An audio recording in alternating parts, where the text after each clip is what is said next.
Bagian 3. Homo sapiens. Kehilangan kendali. Bisakah manusia terus menjalankan dunia dan memberinya makna? Bagaimana bioteknologi dan kecerdasan artifisial mengancam humanisme?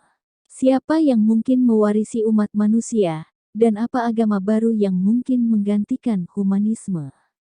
Bom waktu dalam laboratorium. Pada 2016, dunia didominasi oleh paket liberal individualisme, hak-hak asasi manusia, demokrasi, dan pasar bebas. Namun, sains abad ke-21 sedang meruntuhkan fondasi-fondasi tatanan liberal. Karena sains tidak mengurusi masalah nilai, ia tidak bisa menentukan apakah kaum liberal benar dalam menilai kebebasan lebih tinggi dari kesetaraan atau dalam menilai individu lebih tinggi dari kolektif.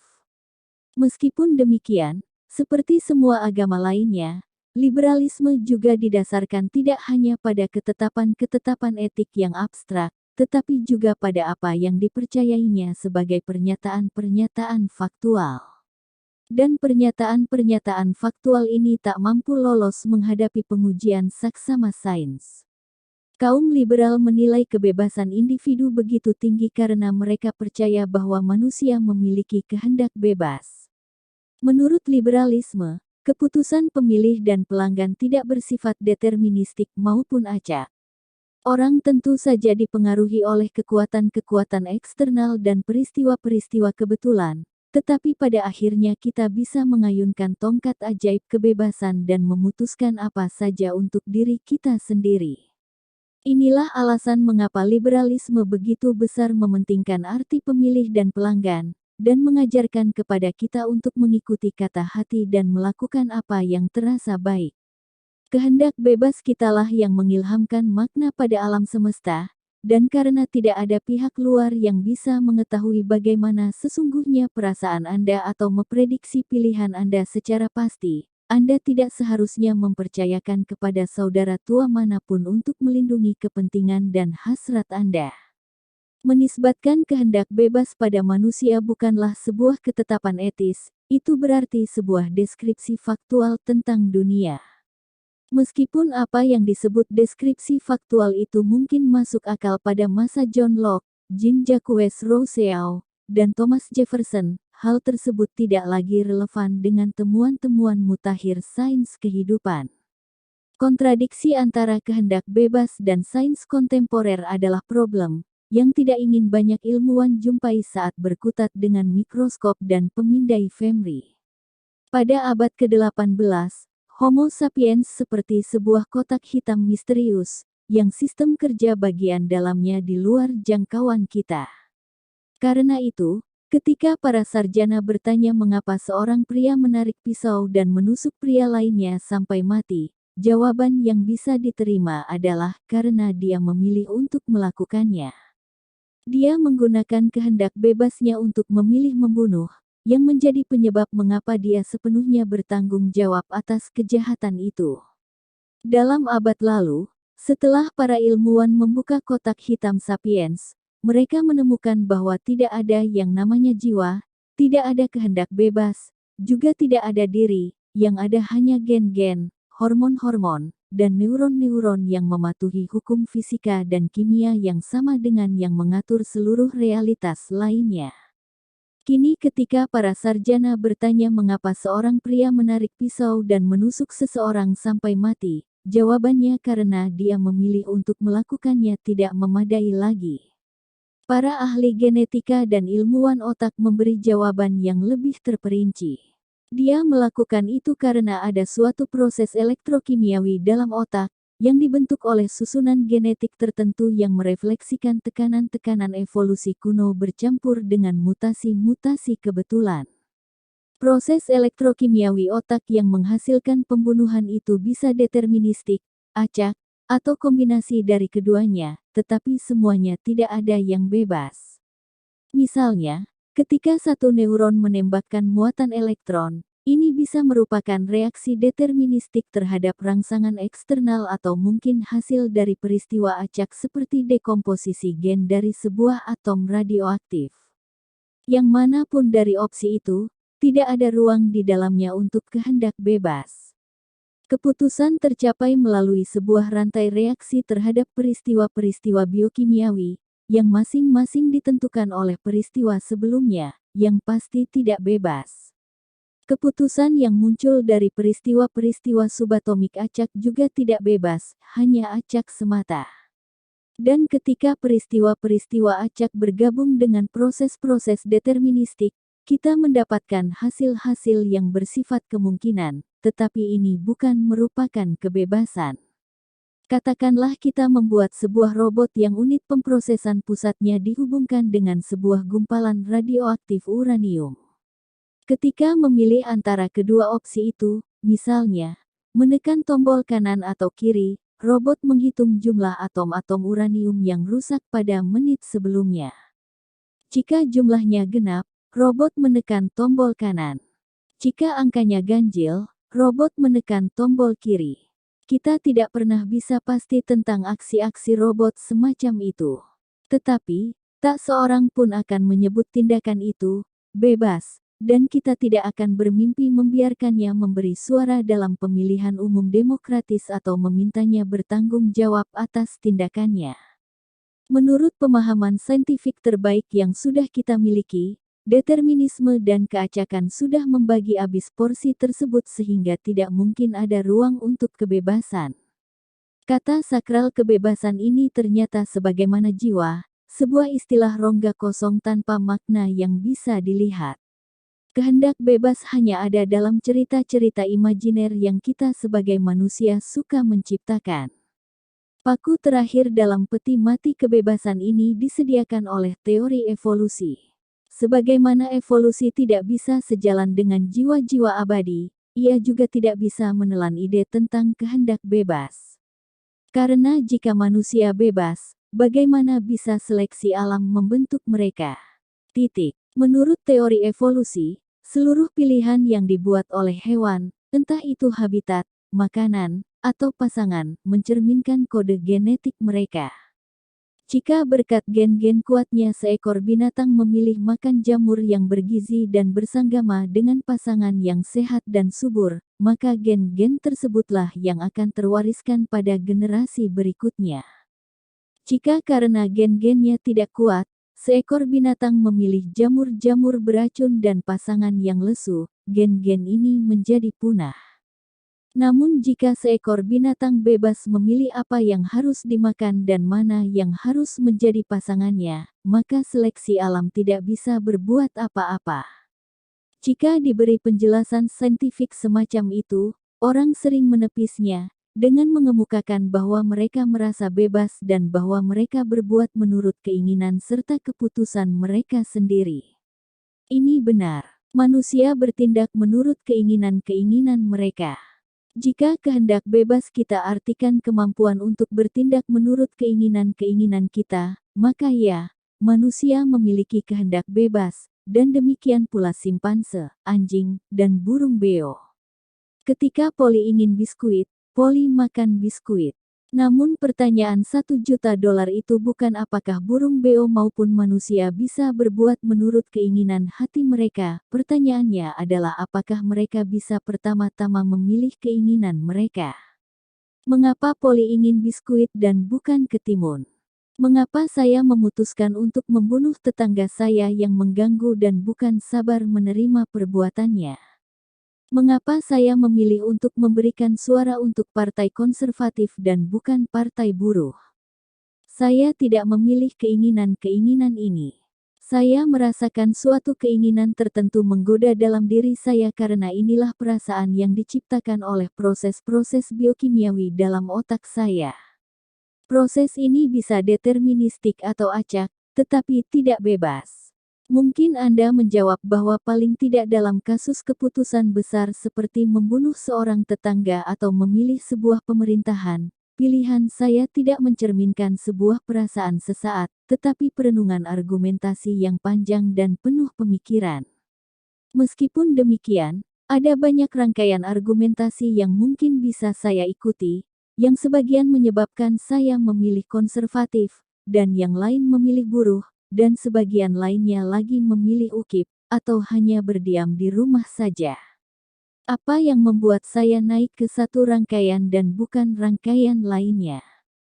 Saya mungkin digugah untuk memilih satu rangkaian pemikiran tertentu oleh proses-proses deterministik, atau saya mungkin naik ke sana secara acak. Namun saya tidak bebas memilih untuk memikirkan pikiran-pikiran yang akan membuat saya memilih konservatif. Ini semua bukan hanya hipotesis atau spekulasi filosofis. Kini kita bisa menggunakan pemindai otak untuk memprediksi keinginan dan keputusan orang jauh sebelum kita menyadarinya. Dalam salah satu eksperimen semacam itu beberapa orang ditempatkan dalam sebuah alat besar pemindai otak, masing-masing tangannya memegang tombol pilihan. Mereka diminta menekan salah satu dari dua tombol ketika menyukainya. Para ilmuwan yang mengobservasi aktivitas neuron dalam otak bisa memprediksi mana tombol yang akan ditekan oleh orang sebelum orang itu benar-benar melakukannya, dan bahkan sebelum orang itu menyadari niatnya. Peristiwa-peristiwa neuron dalam otak mengindikasikan keputusan seseorang sudah mulai sejak beberapa ratus juta detik sampai ke beberapa detik sebelum orang itu menyadari pilihannya. Keputusan untuk menekan tombol kanan atau kiri dengan pasti merefleksikan pilihan orang. Namun itu bukan pilihan bebas. Kenyataannya, keyakinan kita pada kehendak bebas adalah hasil dari logika yang salah. Ketika sebuah rangkaian reaksi biokimia membuat saya ingin menekan tombol kanan, saya merasa bahwa saya benar-benar ingin menekan tombol kanan. Dan ini benar. Saya benar-benar ingin menekannya. Namun orang secara keliru melompat pada kesimpulan bahwa jika saya ingin menekannya, saya memang memilih untuk menginginkan. Ini tentu saja salah. Saya tidak memilih keinginan-keinginan saya. Saya hanya merasakannya dan saya bertindak sesuai keinginan itu. Tetap saja orang terus bicara tentang kehendak bebas karena bahkan para ilmuwan pun sering terus menggunakan konsep-konsep teologis yang sudah ketinggalan zaman. Selama berabad-abad para teolog Kristen, Islam, dan Yahudi memperdebatkan hubungan-hubungan antara jiwa dan kehendak. Mereka berasumsi bahwa setiap manusia memiliki esensi batin, yang disebut jiwa, yang merupakan diri saya yang sejati. Mereka lebih jauh mengemukakan bahwa diri ini memiliki beragam keinginan, seperti memiliki pakaian, kendaraan, dan rumah. Saya dianggap memilih keinginan-keinginan itu dengan cara yang sama saya memilih pakaian, dan nasib saya ditentukan menurut pilihan saya. Jika saya memilih keinginan yang baik, saya akan masuk surga. Jika saya memilih keinginan yang buruk, saya menuju neraka. Maka muncul pertanyaan, bagaimana sesungguhnya saya memilih keinginan-keinginan saya? Mengapa misalnya Hawa memilih makan buah terlarang yang ditawarkan kepadanya oleh ular? Apakah keinginan ini memaksanya? Apakah keinginan ini hanya muncul begitu saja dalam pikirannya secara kebetulan belaka? Atau dia memilihnya secara bebas? Jika memang dia tidak memilihnya secara bebas, mengapa menghukum dia karenanya?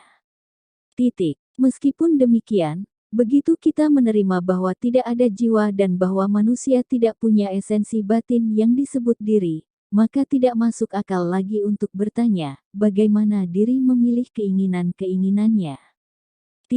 Itu seperti bertanya kepada seorang sarjana, bagaimana istrimu memilih pakaian-pakaiannya.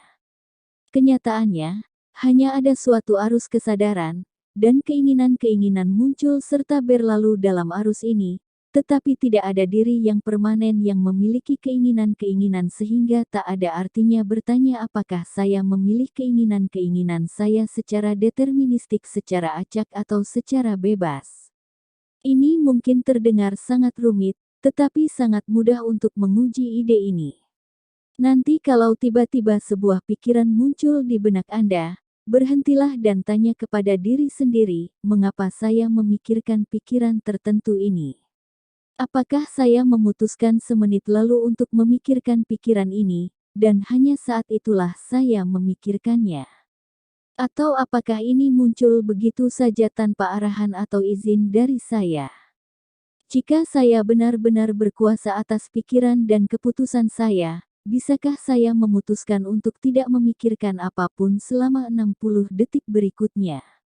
Cobalah dan lihat apa yang terjadi. Meragukan kehendak bebas bukan hanya sebuah latihan filosofis. Ada implikasi-implikasi praktisnya.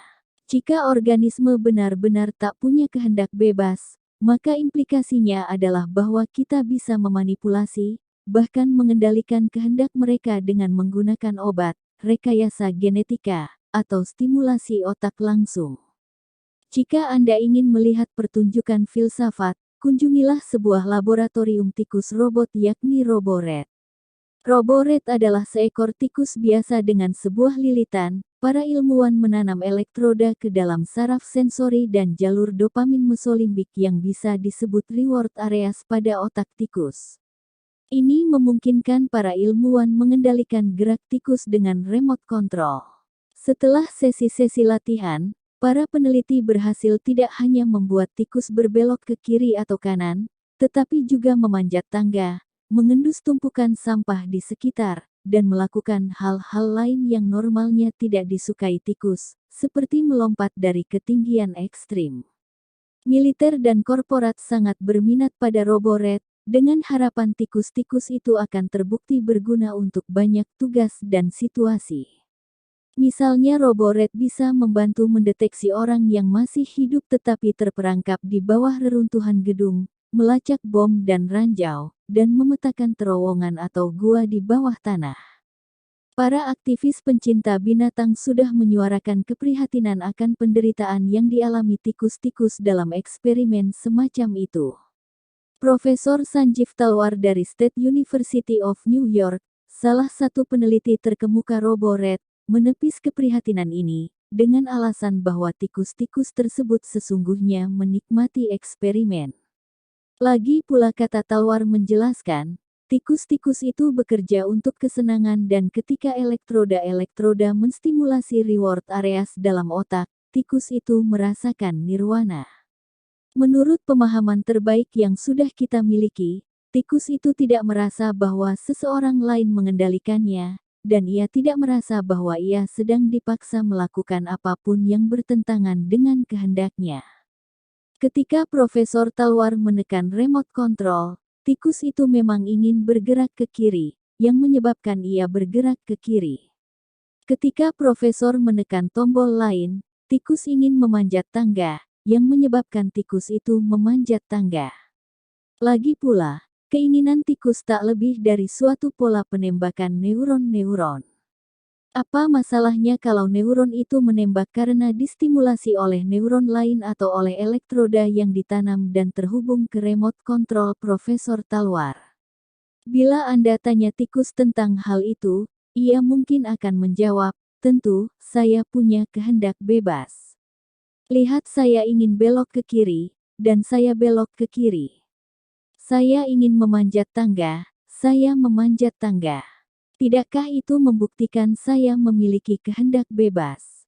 Eksperimen yang dilakukan pada Homo sapiens menunjukkan bahwa sebagaimana tikus, manusia juga bisa dimanipulasi, dan bahwa dimungkinkan untuk menciptakan atau melenyapkan bahkan perasaan-perasaan rumit seperti cinta, marah, takut, dan depresi dengan menstimulasi titik-titik yang tepat pada otak manusia. Militer Amerika Serikat belum lama ini sudah menginisiasi eksperimen penanaman chip-chip komputer pada otak manusia, dengan harapan bisa menggunakan metode ini untuk merawat tentara yang menderita gangguan stres pasca trauma. Di Rumah Sakit Hadassah di Yerusalem, para dokter telah mempelopori sebuah perawatan baru untuk pasien yang menderita depresi akut. Mereka menanam elektroda-elektroda ke otak pasien, dan menyambungkannya dengan sebuah komputer mungil yang ditanam di dada pasien.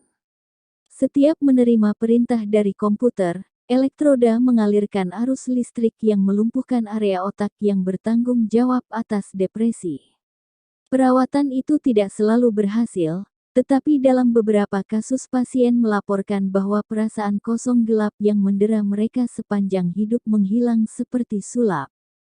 Seorang pasien mengeluh bahwa beberapa bulan setelah operasi penderitaannya kambuh lagi dan dilanda depresi parah. Setelah melakukan pemeriksaan, para dokter menemukan sumber masalahnya, baterai komputer kehabisan tenaga. Begitu tenaga baterai dicas lagi, depresi langsung lenyap dengan cepat.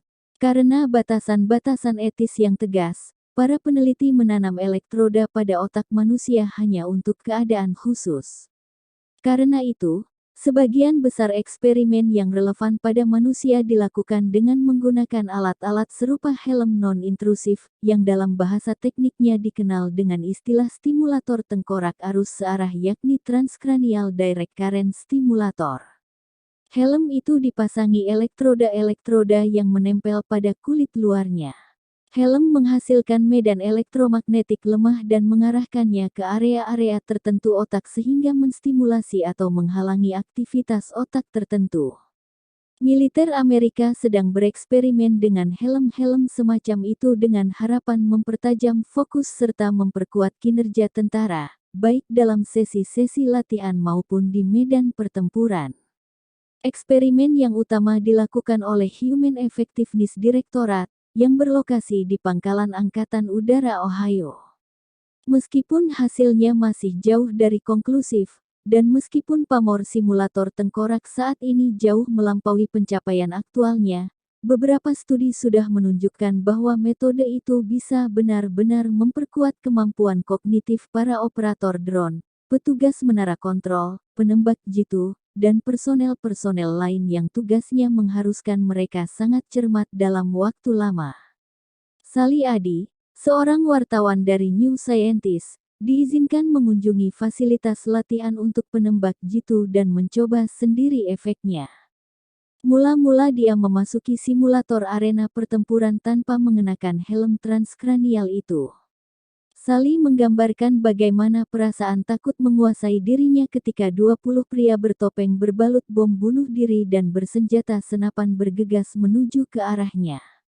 Setiap saya berhasil menembak mati satu orang, tulis Sally, ada 3 penyerang yang tiba-tiba muncul entah dari mana.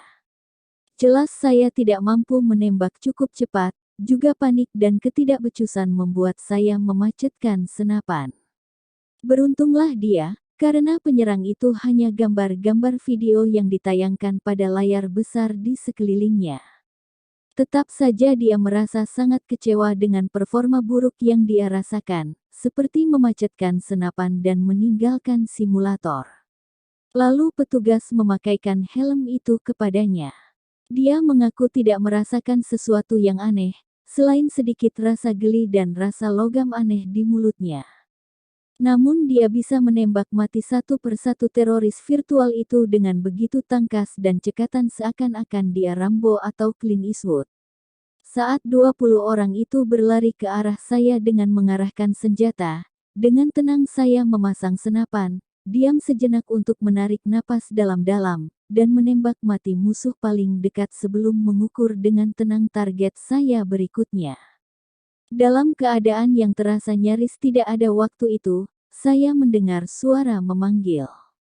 Oke, cukup. Lampu menyala dalam ruang simulasi. Dalam hening tiba-tiba di tengah mayat-mayat yang mengelilingi, saya benar-benar mengharapkan ada penyerang lagi, dan saya agak kecewa ketika tim mulai menanggalkan elektroda saya. Saya mendongak masyghul apakah seseorang memajukan jam. Tak bisa dijelaskan. 20 menit baru saja berlalu. Berapa yang saya dapat? Tanya saya kepada asisten. Dia melihat saya dengan penuh tanda tanya. Semuanya. Eksperimen itu mengubah hidup Sally. Dalam beberapa hari sesudahnya, dia menyadari dia telah melewati sebuah pengalaman nyaris spiritual. Inti pengalaman itu bukan perasaan lebih pintar atau belajar lebih cepat. Hal yang membuat bumi runtuh di bawah kaki saya adalah bahwa untuk pertama kalinya dalam hidup, segala sesuatu dalam kepala saya akhirnya diam. Otak saya tanpa keraguan adalah sebuah wahyu. Tiba-tiba sunyi luar biasa dalam kepala saya. Saya harap Anda bersimpati kalau saya katakan bahwa hal yang paling saya inginkan selama beberapa pekan setelah pengalaman itu adalah kembali dan memasang elektroda-elektroda itu. Saya juga mulai memiliki banyak pertanyaan. Siapa saya di luar gen-gen marah yang memenuhi pikiran dan mendorong saya gagal karena terlalu takut untuk mencoba? Dan dari mana asal suara-suara itu? Sebagian suara itu mengulang prasangka-prasangka masyarakat, sebagian menggemakan sejarah pribadi kita, dan sebagian mengartikulasi warisan genetik kita. Semuanya, kata saling menciptakan sebuah cerita tak terlihat yang membentuk keputusan sadar kita dengan tingkat yang jarang kita mampu capai. Apa yang terjadi jika kita bisa menulis ulang monolog batin kita, atau bahkan sewaktu-waktu membungkamnya sama sekali? Hingga 2016, simulator transkranial masih dalam tahap bayi dan belum jelas apakah dan kapan itu akan menjadi teknologi yang matang. Sejauh ini, teknologi tersebut memberikan peningkatan kemampuan hanya untuk jangka pendek, dan pengalaman 20 menit sekali bisa sangat istimewa atau mungkin bahkan merupakan hasil dari efek placebo. Sebagian besar studi yang sudah diterbitkan tentang simulator transkranial didasarkan pada sampel-sampel sangat sedikit orang yang dijalankan dalam kondisi sangat khusus, dan efek serta bahaya jangka panjangnya tak diketahui. Meskipun demikian, jika teknologi itu benar-benar matang, atau ditemukan suatu metode lain untuk memanipulasi pola-pola elektrik otak, apa dampaknya pada masyarakat dan makhluk manusia? Orang mungkin memanipulasi sirkuit elektrik otak mereka tidak hanya untuk lebih mahir menembak teroris, tetapi juga untuk mencapai tujuan-tujuan liberal yang lebih duniawi. Misalnya, agar bisa belajar dan bekerja lebih efisien, menghebatkan diri dalam game dan hobi, dan mampu fokus pada yang menjadi minat mereka dalam momen tertentu, entah itu matematika atau sepak bola. Namun jika dan bila manipulasi itu menjadi rutin, apa yang dinamakan kehendak bebas pelanggan hanya akan menjadi produk yang bisa dibeli. Anda bisa menguasai piano tetapi setiap kali waktunya praktik, Anda justru ingin menonton televisi. Tak masalah, kenakan saja helm itu, pasang perangkat lunak yang tepat, dan Anda akan larut unjuk kebolehan bermain piano. Mungkin Anda menyangkal bahwa kemampuan untuk membungkam atau memperkuat suara dalam kepala itu sesungguhnya akan memperkuat, bukan melemahkan kehendak bebas Anda. Saat ini Anda sering gagal menyadari keinginan Anda yang paling autentik dan yang paling Anda harapkan karena hambatan eksternal. Dengan bantuan helm penguat perhatian dan alat sejenis itu, Anda bisa lebih mudah membungkam suara-suara asing dari orang tua, pendeta, juru kampanye, pengiklan, dan tetangga, dan fokus pada apa yang Anda inginkan. Meskipun demikian, seperti yang akan segera kita lihat, pendapat bahwa Anda memiliki satu diri tunggal dan oleh sebab itulah memisahkan keinginan-keinginan autentik dari suara asing hanyalah bentuk lain dari mitos liberal yang sudah dipatahkan oleh riset saintifik paling mutakhir. Siapalah saya? Sains tidak hanya melemahkan keyakinan liberal pada kehendak bebas, tetapi juga keyakinan pada individualisme.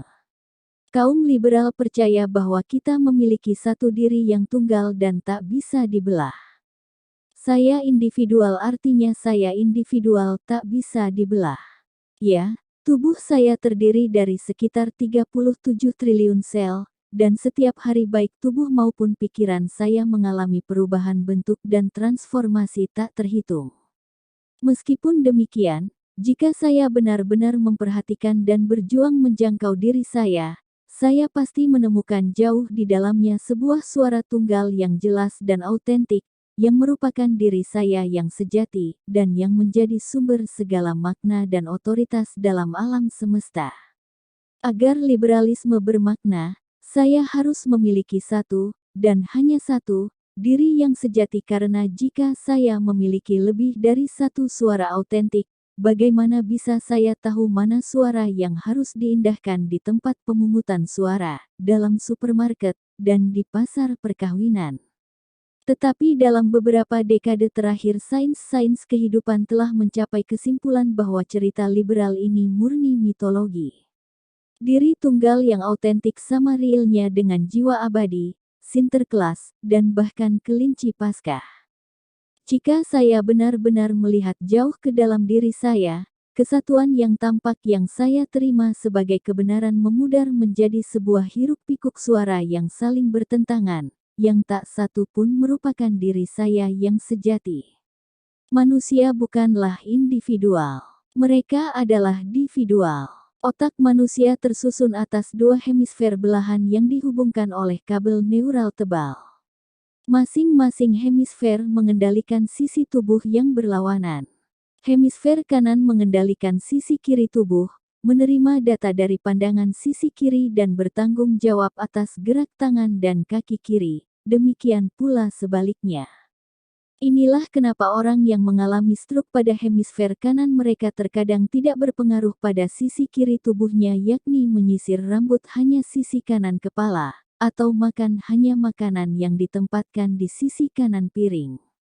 Ada juga perbedaan emosional dan kognitif pada kedua hemisfer walaupun pembagiannya sangat tidak tegas.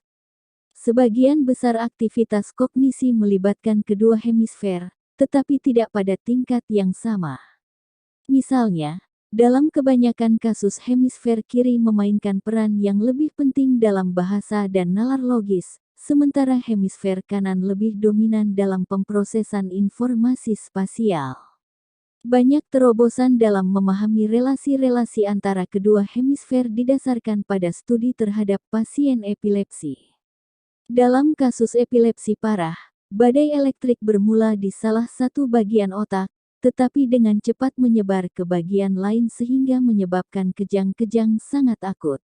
Selama kejang-kejang itu, pasien kehilangan kontrol atas tubuh mereka sehingga kejang-kejang yang terjadi menghalangi mereka mengerjakan pekerjaan atau menjalani kehidupan normal. Pada pertengahan abad ke-20, ketika semua perawatan lain gagal, para dokter mengatasi problem itu dengan memotong kabel neural tebal yang menghubungkan kedua hemisfer sehingga badai elektrik yang bermula di salah satu hemisfer tidak bisa tumpah ke hemisfer lainnya. Bagi para ilmuwan otak, para pasien ini tak ubahnya tambang emas data yang mencengangkan. Sebagian dari studi paling terkemuka pada pasien-pasien yang dipisah otaknya itu dilakukan oleh Profesor Roger Wolcott Sperry, yang meraih hadiah Nobel di bidang psikologi dan kedokteran atas penemuannya yang dahsyat itu, dan oleh muridnya Profesor Michel S. Gazzaniga. Satu studi dilakukan pada seorang remaja laki-laki. Anak itu ditanya ingin menjadi apa saat dewasa nanti. Anak itu menjawab ingin menjadi juru gambar.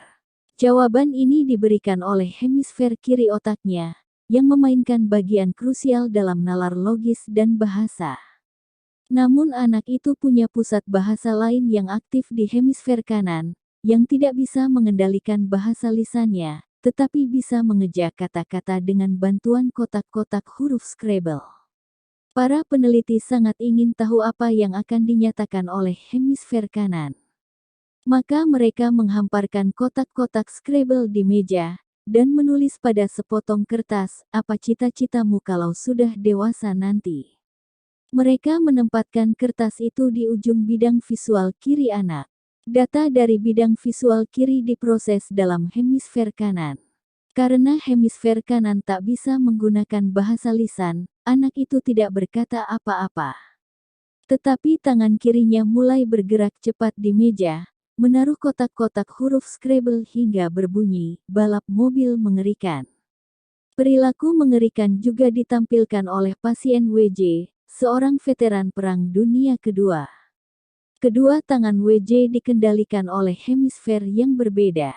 Karena kedua hemisfer tak saling berhubungan, terkadang terjadi tangan kanannya berusaha membuka pintu, dan kemudian tangan kirinya intervensi berusaha menutup pintu. Dalam eksperimen lain, Gazzaniga dan timnya memampangkan gambar cakar seekor ayam ke hemisfer kiri otak, sisi yang bertanggung jawab atas bahasa, dan secara simultan memampangkan gambar lanskap bersalju pada otak kanan.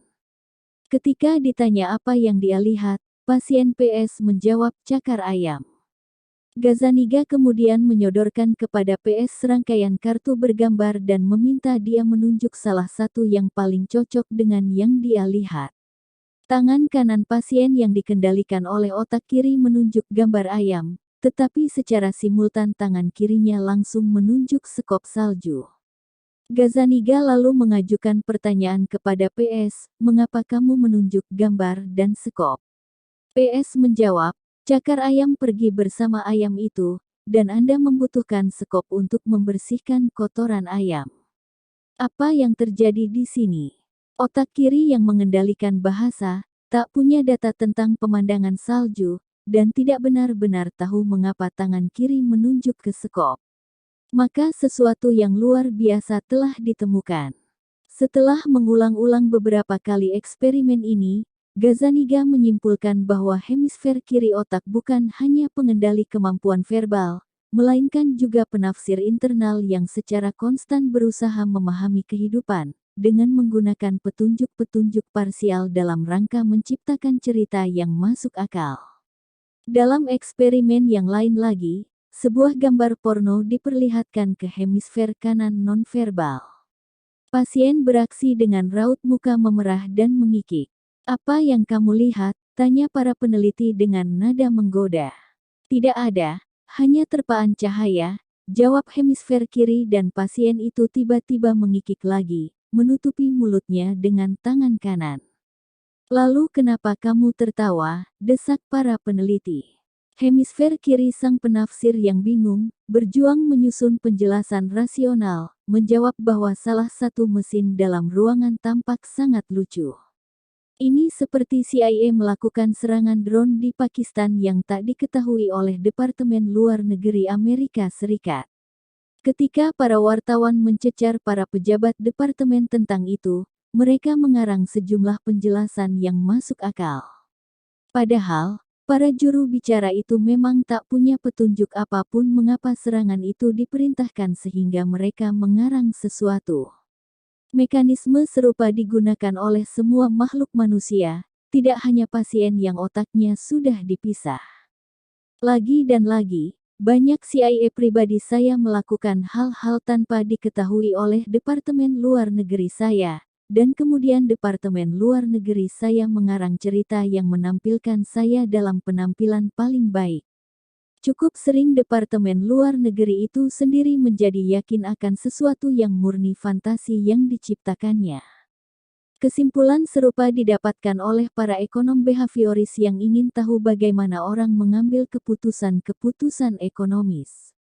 Atau lebih tepatnya siapa sih yang mengambil keputusan ini? Siapa yang memutuskan untuk membeli Toyota, bukan Mercedes, pergi berlibur ke Paris, bukan Thailand, dan berinvestasi di obligasi Korea Selatan, bukan di bursa saham Shanghai? Sebagian besar eksperimen telah menunjukkan bahwa tidak ada satupun diri yang mengambil keputusan ini. Keputusan itu merupakan hasil dari tarik tambang antara entitas-entitas yang berbeda dan sering bertentangan. Salah satu eksperimen yang menonjol dilakukan oleh Daniel Kahneman, yang memenangkan hadiah Nobel di bidang ekonomi. Kahneman meminta satu grup relawan mengikuti eksperimen 3 bagian. Di bagian singkat eksperimen, para relawan memasukkan satu tangan ke sebuah wadah berisi air dengan suhu 140 Celcius selama 1 menit, yang terasa tidak nyaman, hampir terasa sakit. Setelah 60 detik, mereka diminta mengeluarkan tangan. Dalam bagian lama, para relawan memasukkan tangan lainnya ke wadah air lain yang suhunya juga 140 Celcius. Namun, setelah 60 detik, air panas diam-diam dimasukkan ke dalam wadah, sedikit menaikkan suhu menjadi 150 Celcius. 30 detik kemudian, mereka diminta menarik tangan. Sebagian relawan menjalani bagian singkat terlebih dahulu, sedangkan relawan lain memulai dengan bagian lama. Untuk pilihan yang manapun, tepat 7 menit setelah kedua bagian eksperimen selesai, mereka langsung menuju bagian ketiga dan merupakan bagian paling penting dari eksperimen. Para relawan harus mengulang salah satu dari dua bagian itu, terserah mereka memilih yang mana. 80% memilih mengulang eksperimen lama karena mengingat bagian itu terasa lebih tidak menyakitkan. Eksperimen air dingin ini begitu sederhana, tetapi implikasinya mengguncang inti pandangan dunia liberal. Eksperimen tersebut menyibak paling tidak dua diri yang berbeda dalam diri kita, diri yang mengalami dan diri yang bercerita.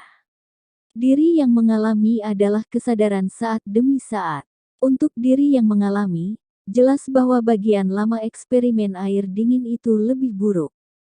Pertama, Anda mengalami air pada suhu 140 Celcius selama 60 detik, yakni rasa tidak nyaman yang Anda alami dalam bagian singkat. Kemudian Anda harus menjalani 30 detik lagi dalam suhu 150 Celcius yang sedikit berkurang rasa tidak nyamannya, tetapi masih jauh dari rasa menyenangkan.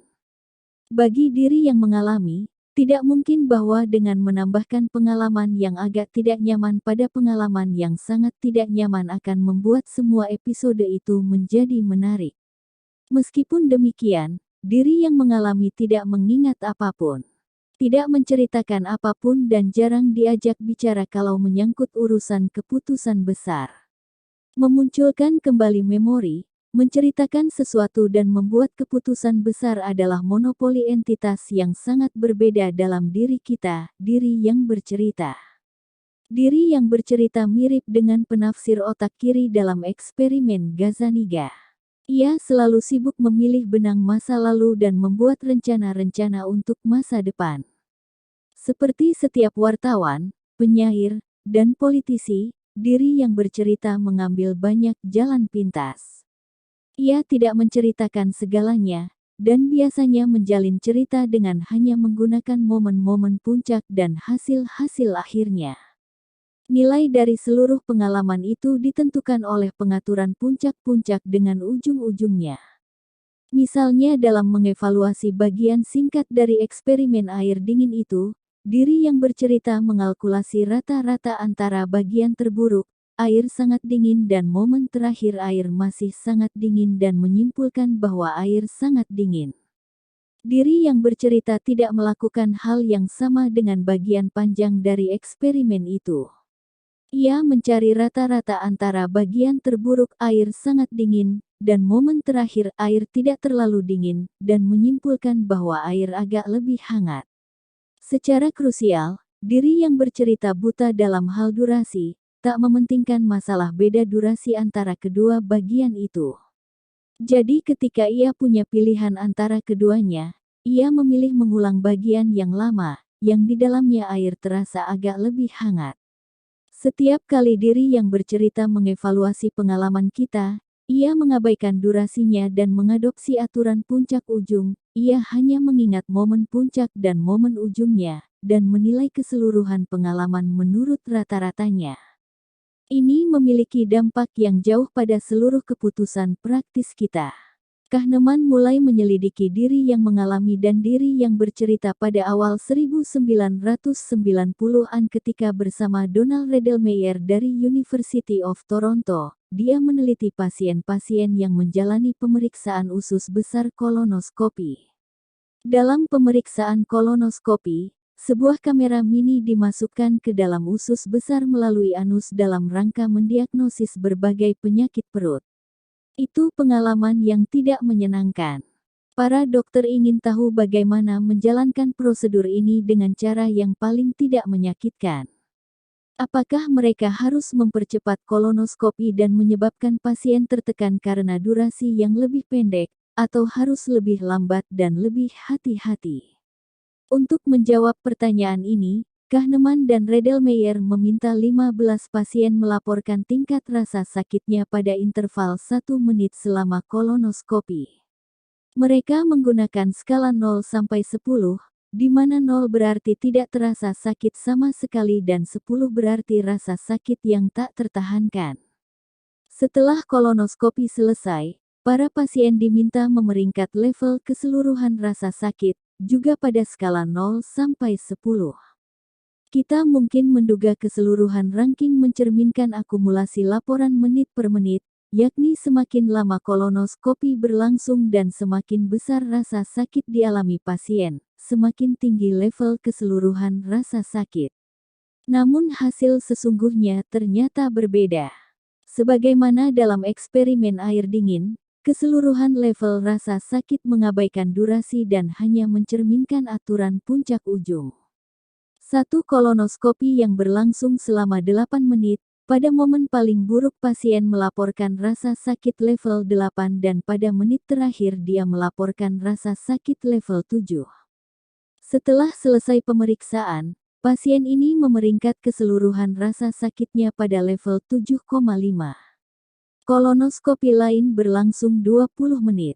Kali ini juga puncak rasa sakit berada pada level 8. Tetapi pada menit terakhir pemeriksaan, pasien melaporkan rasa sakit level 1. Pasien memeringkat keseluruhan rasa sakit hanya pada level 4,5. Fakta bahwa kolonoskopi ini berlangsung lebih lama dan bahwa karena itu dia merasakan lebih banyak rasa sakit secara agregat, tidak mempengaruhi memori sama sekali. Diri yang bercerita ini tidak mengagregasi pengalaman, ia mengambil rata-ratanya. Jadi, mana yang lebih disukai pasien menjalani kolonoskopi yang sebentar dan tajam atau lama dan hati-hati? Tidak ada jawaban tunggal untuk pertanyaan ini karena pasien memiliki paling sedikit dua diri yang berbeda dan masing-masing punya kepentingan yang berbeda. Jika Anda tanya diri yang mengalami, ia mungkin memilih kolonoskopi singkat. Namun jika Anda tanya ke diri yang bercerita, ia akan memilih kolonoskopi yang lama karena ia hanya mengingat rata-rata antara momen paling buruk dan momen terakhir. Malah dari sudut pandang diri yang bercerita, dokter harus menambahkan menit-menit yang sama sekali tak diperlukan pada akhir pemeriksaan karena itu membuat trauma jauh lebih kecil dalam keseluruhan memori. Para dokter anak sangat tahu soal trik ini. Demikian pula para dokter hewan. Banyak yang membiarkan botol-botol kliniknya dipenuhi hadiah menarik, dan memberikan beberapa kepada anak atau anjing setelah memberi mereka suntikan yang sakit atau pemeriksaan medis yang tidak menyenangkan. Ketika diri yang bercerita mengingat kunjungan ke dokter, 10 detik kesenangan pada akhir kunjungan akan menghapus banyak menit kecemasan dan rasa sakit.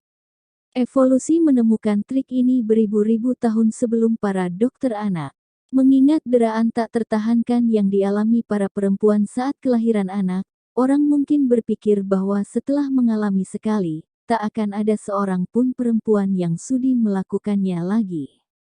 Namun pada akhir persalinan dan hari-hari selanjutnya sistem hormon mengeluarkan kortisol dan beta-endorfin, yang mengurangi rasa sakit dan menciptakan perasaan lega, dan terkadang bahkan kegembiraan. Lebih dari itu, tumbuhnya rasa cinta pada bayi dan sambutan hangat teman-teman, anggota keluarga, dogma-dogma agama, dan propaganda nasionalis, semuanya bersekongkol mentransformasi persalinan dari trauma menakutkan menjadi sebuah memori yang positif. Satu studi yang dilakukan di Rabin Medical Center di Tel Aviv menunjukkan bahwa memori persalinan mencerminkan terutama titik puncak dan akhir, sedangkan keseluruhan durasi hampir tidak ada pengaruh sama sekali. Dalam satu proyek riset lain, 2.428 perempuan Swedia ditanya untuk mengingat kembali memori tentang persalinan 2 bulan setelah melahirkan. Sebanyak 90% mengaku bahwa pengalaman itu positif atau sangat positif. Mereka tidak dengan sendirinya melupakan rasa sakitnya, 28,5% menggambarkannya sebagai rasa sakit paling buruk yang bisa dibayangkan, tetapi itu tidak mencegah mereka mengevaluasi pengalaman itu sebagai positif. Diri yang bercerita meneruskan pengalaman kita dengan sebuah gunting tajam dan sebuah spidol hitam tebal. Ia menyensor paling tidak sebagian momen-momen mengerikan, dan menyimpan sebuah cerita dalam arsip dengan akhir menyenangkan. Sebagian besar pilihan paling penting dalam hidup kita, pasangan, karir, tempat tinggal, dan liburan, diambil oleh diri yang bercerita. Katakanlah Anda bisa memilih di antara dua kemungkinan liburan. Anda bisa pergi ke Jamestown, Virginia, dan mengunjungi kota kolonial bersejarah itu, tempat permukiman Inggris pertama di daratan Amerika Utara didirikan pada tahun 1607. Pilihan lainnya, Anda bisa mewujudkan liburan impian nomor satu Anda, entah mengembara di Alaska, mandi matahari di Florida, atau menikmati pesta pora seks, obat bius dan berjudi di Las Vegas. Namun, ada satu syarat, jika Anda memilih liburan impian, maka tepat sebelum naik pesawat pulang, Anda harus minum pil yang akan menghapus semua memori Anda tentang liburan itu. Apa yang terjadi di Vegas akan tetap berada di Vegas. Mana liburan yang Anda pilih? Sebagian besar orang akan memilih liburan tempat bersejarah Jamestown karena sebagian besar orang memberikan kartu kredit mereka kepada diri yang bercerita, yang hanya peduli pada cerita-cerita dan minat nol pada pengalaman yang paling mengesankan sekalipun jika tidak bisa mengingatnya lagi. Kebenaran yang harus dinyatakan di sini, diri yang mengalami dan diri yang bercerita bukanlah entitas-entitas yang sepenuhnya terpisah, melainkan sangat erat terjalin. Diri yang bercerita menggunakan pengalaman kita sebagai bahan baku yang penting tetapi tidak eksklusif untuk ceritanya. Cerita-cerita ini pada gilirannya membentuk apa yang sesungguhnya dirasakan oleh diri yang mengalami. Kita mengalami rasa lapar secara berbeda saat berpuasa pada bulan Ramadan, ketika kita berpuasa untuk persiapan pemeriksaan medis, dan ketika kita tidak makan karena tidak punya uang. Makna yang berbeda yang dimunculkan oleh diri yang bercerita berdasarkan pengalaman rasa lapar akan menciptakan pengalaman yang berbeda-beda.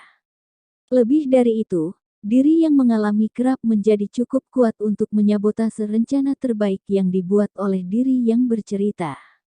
Misalnya saya bisa membuat resolusi tahun baru untuk memulai diet dan pergi ke gimnasium setiap hari. Keputusan hebat semacam itu adalah monopoli diri yang bercerita. Namun sepekan kemudian saat waktunya pergi ke gimnasium tiba, diri yang mengalami mengambil alih. Saya merasa tidak suka pergi ke gimnasium, dan saya memesan pizza, duduk di sofa dan menyalakan TV. Bagaimanapun sebagian besar kita mengidentifikasi diri dengan diri kita yang bercerita. Ketika kita berkata saya, yang kita maksudkan adalah cerita yang ada di dalam kepala kita, bukan arus pengalaman yang sedang kita jalani.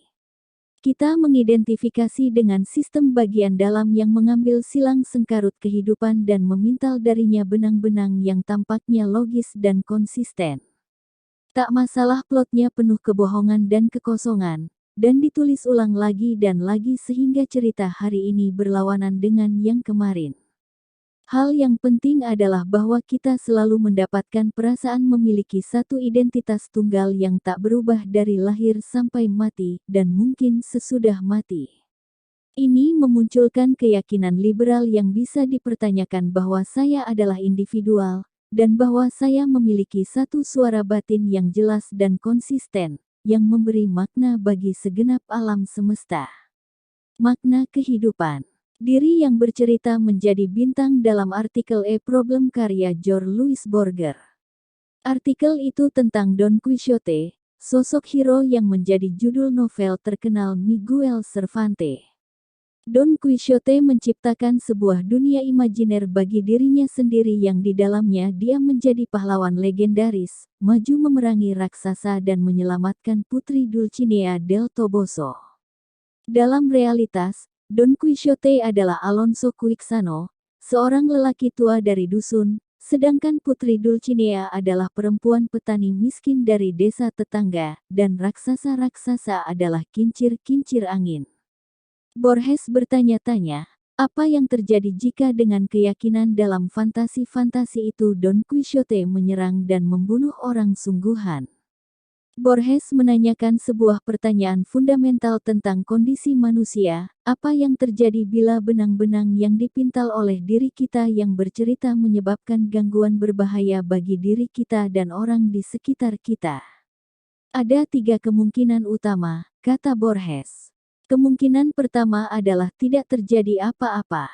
Don Quixote sama sekali tidak akan terganggu setelah membunuh orang sungguhan. Delusi-delusinya begitu menguasai sehingga dia tidak akan mampu menyadari perbedaan antara melakukan pembunuhan sesungguhnya dan perkelahiannya dengan raksasa-raksasa kincir angin imajiner.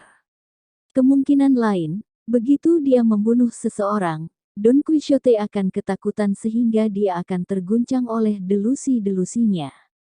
Ini mirip dengan tentara yang berperang karena yakin bahwa mati karena membela negara adalah baik, tetapi akhirnya terdelusi sepenuhnya oleh realitas peperangan. Tetapi, ada kemungkinan ketiga yang jauh lebih rumit dan jauh lebih mendalam. Sepanjang dia memerangi raksasa-raksasa imajiner, Don Quixote hanya bermain sandiwara. Namun begitu dia benar-benar membunuh seseorang, dia akan lekat dengan fantasi-fantasinya, dengan segala kekuatan yang dimilikinya, karena hanya fantasi itu yang akan memberi makna atas perbuatan jahatnya yang tragis. Secara paradoks, semakin banyak kita berkorban untuk sebuah cerita imajiner, semakin gigih kita memegangnya karena kita tak kuasa menepis keinginan memberi makna pada pengorbanan-pengorbanan ini dan pada penderitaan yang telah kita timbulkan. Dalam politik, ini dikenal dengan istilah sindrom anak kita tidak mati sia-sia. Pada 1915, Italia memasuki Perang Dunia Pertama di pihak Entente. Tujuan yang dideklarasikan Italia adalah membebaskan Trento dan Trieste, dua teritori Italia yang dicaplok secara tidak adil oleh Imperium Austro-Hungaria. Para politisi Italia menyampaikan pidato berapi-api di parlemen, bersumpah memulihkan sejarah, dan berjanji mengembalikan kejayaan Romawi kuno. Ratusan ribu tentara Italia bergerak ke front dengan berteriak, demi Trento dan Trieste. Mereka mengira itu akan menjadi kemenangan mudah. Kenyataannya berbeda sama sekali. Angkatan Perang Austro-Hungaria memiliki garis pertahanan kuat di sepanjang Sungai Isonzo. Orang Italia itu melontarkan diri membentur pertahanan tersebut dalam 8 pertempuran ngarai, dan paling banter mampu maju beberapa kilometer serta tidak pernah mencapai terobosan. Dalam pertempuran pertama mereka kehilangan 15.000 orang. Dalam pertempuran kedua mereka kehilangan 40.000 orang. Dalam pertempuran ketiga mereka kehilangan 60.000 orang. Maka, pertempuran berlanjut selama lebih dari 2 tahun yang melelahkan hingga pertempuran ke-11. Lalu orang Austria akhirnya melancarkan serangan balasan, dan pada pertempuran ke-12 yang terkenal dengan sebutan Pertempuran Caporetto, mereka mengalahkan secara telak orang-orang Italia dan mendorong mereka mundur hampir ke gerbang Venesia. Petualangan yang gegap gempita itu menjadi pertumpahan darah. Pada akhir perang, hampir 700.000 tentara Italia terbunuh, dan lebih dari 1 juta lainnya terluka. Setelah kekalahan pada pertempuran Isonzo pertama, para politisi Italia punya 2 pilihan. Mereka bisa mengakui kesalahan dan menandatangani perjanjian damai. Austro-Hungaria tak mengajukan klaim apapun terhadap Italia dan akan senang membuat perjanjian damai karena mereka sibuk berjuang untuk bertahan melawan musuh yang jauh lebih besar, Rusia. Namun bagaimana bisa para politisi itu menghadapi para orang tua, para istri, dan anak-anak dari 15.000 tentara Italia yang mati dan berkata kepada mereka, maaf, itu kesalahan. Kami berharap tidak terlalu bersedih, tetapi Giovanni kalian mati sia-sia, dan begitu juga Marco kalian. Alternatifnya mereka bisa berkata Giovanni dan Marco adalah pahlawan. Mereka mati agar Trieste menjadi milik Italia, dan kita akan memastikan mereka tidak mati sia-sia. Kami akan terus bertempur sampai kemenangan menjadi milik kita. Tak mengherankan bahwa para politisi memilih opsi kedua. Sehingga mereka melancarkan perang kedua dan kehilangan 40.000 orang lagi. Para politisi lagi-lagi memutuskan jalan terbaik adalah terus berperang karena anak-anak kita tidak mati sia-sia. Anda tidak bisa hanya menyalahkan para politisi. Massa juga terus mendukung perang. Dan ketika setelah perang Italia tidak mendapatkan seluruh teritori yang dimintanya, demokrasi Italia menempatkan Benito Mussolini dan rekan-rekan fasisnya menjadi kepala negara, yang berjanji akan mendapatkan kompensasi yang layak atas segala pengorbanan yang sudah dilakukan rakyat Italia. Meskipun sulit bagi para politisi untuk mengatakan kepada para orang tua bahwa anak mereka mati tanpa alasan yang bagus, lebih menyakitkan bagi para orang tua untuk mengatakan kepada diri sendiri, dan bahkan lebih sulit lagi bagi para korban.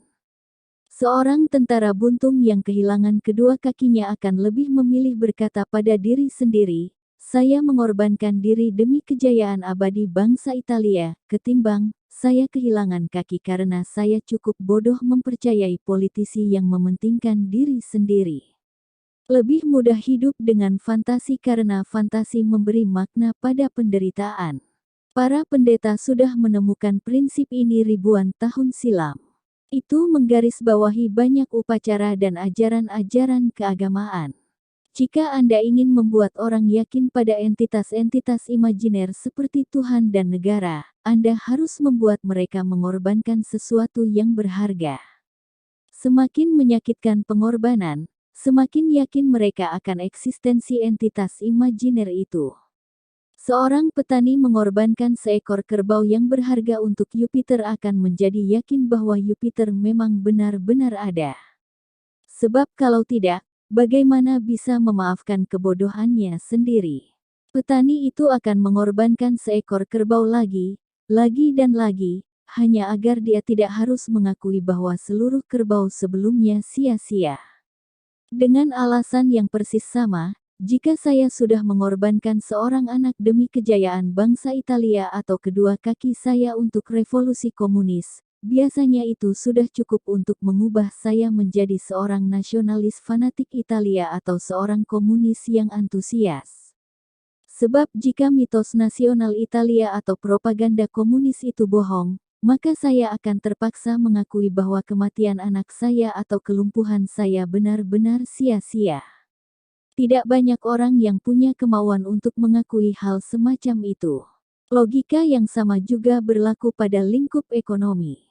Pada 1999, pemerintah Skotlandia memutuskan untuk membangun gedung baru parlemen. Menurut rencana awal, pembangunan itu diperkirakan memakan waktu 2 tahun dan biaya 40 juta pound. Nyatanya pembangunan memakan waktu 4 tahun dengan biaya 400 juta pound. Setiap kali kontraktor menghadapi kesulitan dan biaya tak terduga, mereka menghadap pemerintah dan meminta tambahan waktu serta dana. Setiap kali itu terjadi, pemerintah berkata pada dirinya, "Kita sudah menenggelamkan puluhan juta dalam pembangunan ini dan kita akan benar-benar dicela jika berhenti sekarang dengan akhir sebuah rangka yang baru sebagian dibangun.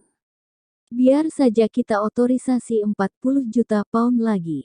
Beberapa bulan kemudian hal yang sama terjadi lagi, dan tekanan pun semakin besar untuk menghindari berhenti dengan bangunan yang belum selesai. Dan beberapa bulan kemudian cerita terulang dengan sendirinya, dan seterusnya sampai biaya sesungguhnya 10 kali dari perkiraan awal. Bukan hanya pemerintahan yang jatuh dalam perangkap seperti ini. Korporasi-korporasi bisnis sering menenggelamkan uang jutaan dalam usaha-usaha gagal, sementara individu perorangan memegang erat pernikahan yang tak berfungsi, dan pekerjaan-pekerjaan tanpa harapan pengembangan karir. Diri kita yang bercerita akan jauh lebih suka meneruskan penderitaan pada masa depan agar tak perlu mengakui bahwa penderitaan kita pada masa lalu hampa tanpa makna. Pada akhirnya, jika kita ingin mengakui sepenuhnya kesalahan masa lalu, diri kita yang bercerita harus menemukan suatu belokan dalam plot yang dapat mengimpaskan kesalahan-kesalahan ini dengan makna. Misalnya seorang veteran perang yang berubah menjadi pencinta damai mungkin berkata kepada diri sendiri, "Ya, saya sudah kehilangan kedua kaki saya karena sebuah kesalahan. Namun berkat kesalahan ini saya bisa memahami bahwa perang adalah neraka, dan mulai sekarang sampai seterusnya, saya akan mendedikasikan hidup saya untuk berjuang membela perdamaian." Sehingga bagaimanapun cedera saya memiliki suatu makna positif, ini mengajarkan kepada saya untuk menghargai perdamaian.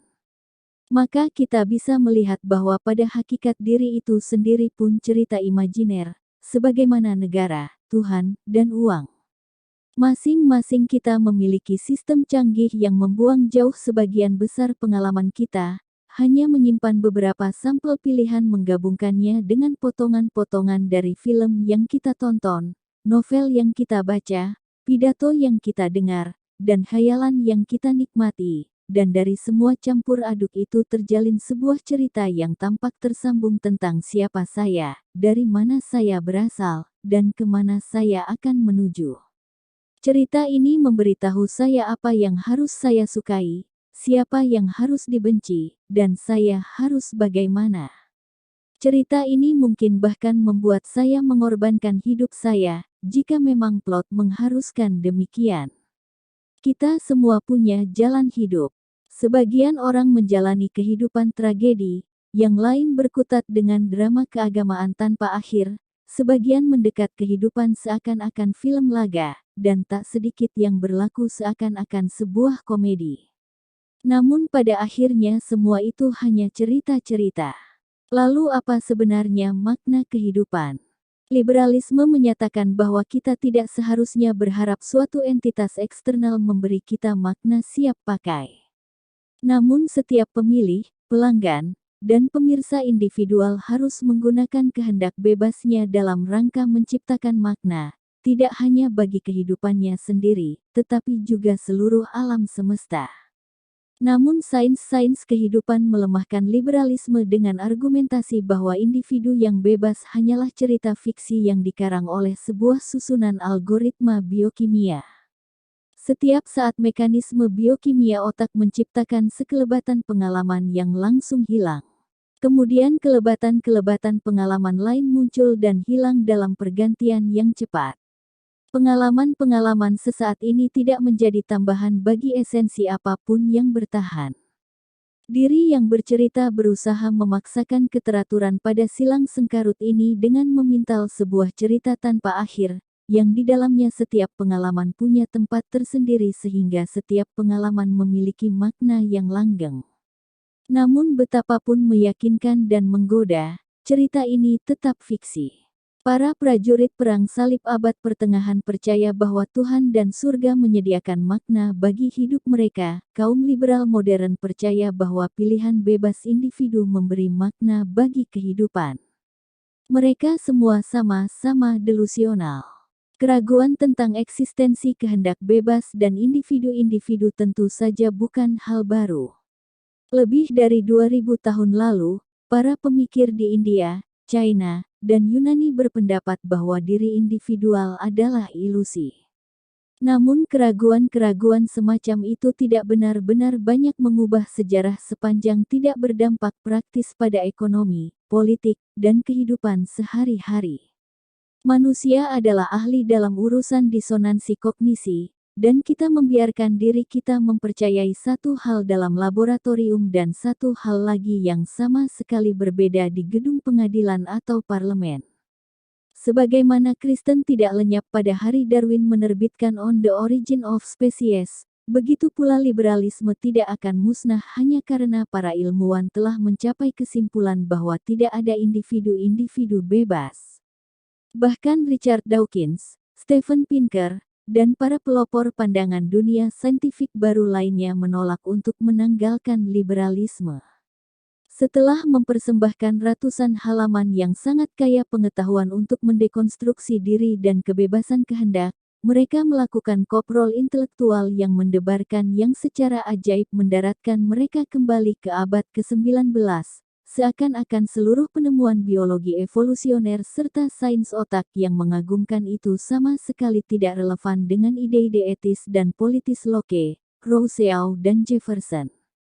Meskipun demikian, begitu pandangan saintifik sesat itu sudah diterjemahkan ke dalam teknologi sehari-hari, aktivitas-aktivitas rutin, dan struktur-struktur ekonomi maka akan semakin sulit untuk melanjutkan permainan ganda ini, dan kita, atau para pewaris kita, mungkin akan membutuhkan paket keyakinan religius serta institusi-institusi politik yang benar-benar baru.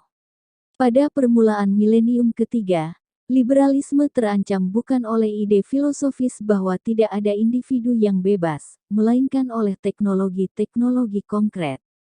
Kita akan segera menghadapi banjir alat-alat, perlengkapan dan struktur-struktur yang luar biasa berguna yang tak memberi ruang bagi kehendak bebas manusia individual.